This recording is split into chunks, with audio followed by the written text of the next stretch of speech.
Thank you, Gina. This morning we're staying on top of that major problem out in the West Valley as people are being told to avoid the water in their homes because it could be toxic. Yeah, it's all happening around Luke Air Force Base in neighborhoods that have Valley Utilities Water Company as their water provider. The Air Force says testing found the chemicals in the groundwater, and now about 6,000 people in 1,700 homes are being told not to drink their water. Businesses and 3 schools in that area also impacted and now have to rely on bottled water pickups and deliveries from the Air Force until a new filtration system is installed, which could take a few months.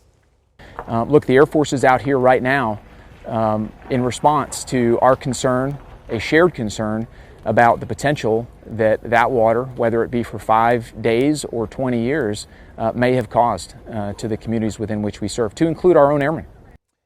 So this morning, 3 on your side, Susan Campbell taking a closer look at the contamination concerns. Susan.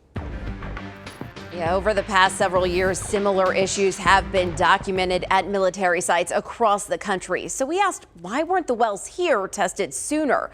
The Air Force says it's all part of a process to make sure testing is thorough. A quick stop for bottled water. Concerned because, there's, the family members in the house. It's the new reality for thousands of people who live near Luke Air Force Base after high levels of PFAS chemicals were discovered in the water. These are the Teflon and Scotchgard nonstick chemicals. So they were used in Teflon and Scotchgard. They've also found uses in tons of other consumer products. And one of the uses is in firefighting foam fires. And that has become a significant source of contamination around the country. Dr. David Andrews is a senior scientist at the Environmental Working Group. He says PFAS chemicals have been linked to a slew of health issues, including several types of cancer and high cholesterol. And I guess what's shocking is that many water systems have not been tested. It's only in the last few years that the Department of Defense and water utilities across the country have actually been taking this seriously.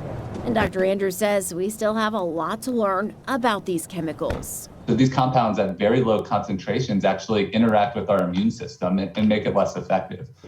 So in this time of COVID, that really stands out. There's a number of ongoing research studies looking at the interaction between different PFAS compounds and the severity of COVID disease. Nationwide, the Air Force says it spent more than $676 million investigating and responding to PFAS contamination concerns. The EPA says you shouldn't drink water with a PFAS concentration of more than 70 parts per trillion. We know that the water in at least one well near Luke Air Force Base exceeded that, but the Air Force wasn't able to tell us by how much. They say they expect to get those results in the next couple weeks. Hey, Susan, one of the questions some viewers are asking, how about those home water filtration systems? Would they help?